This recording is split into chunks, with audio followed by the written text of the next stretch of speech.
Hello. So today topic is what is substitution method and elimination method and how they are going to be used. Substitution method is one where one value of where one variable is substituted into the from one equation to the other equation to solve the value of both the variables. So that it could be the value of one variable could be any one of the two equation, but from where you have taken the value of the variable, you have to put substitute it into the other equation. So the same value cannot be substituted into the same equation. So let us give the example. There are two equations. One is 5x plus 3y is equal to 8. Other is 3x minus 4y is equal to 3. Let us take this value. 3x is equal to 4y plus 3 and x is equal to 3 plus 4y by 3.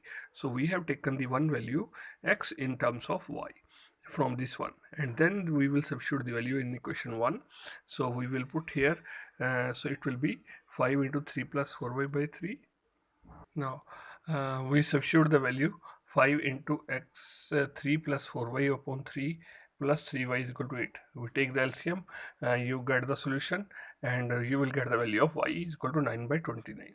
So when you substitute the value of y in this equation, so you will get the value of x. So that means you are getting the value of x and y by substituting the value of x from one equation to the other equation, and so that's why this method is called as substitution method.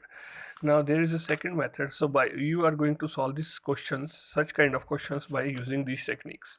So this is one of the method. Now next method is elimination method. Elimination means we are going to eliminate the values of either x or y from the equation, and by multiplying by some values, and then we get the value of other value. For example, these two equations are being given. We can eliminate the 4x from the second and the 2x. So we know that these are the multiple of 2. We multiply the first equation by 2, so it will be 4x plus 6y is equal to 18. Second will be same, subtract it out, so that means 4x get eliminated.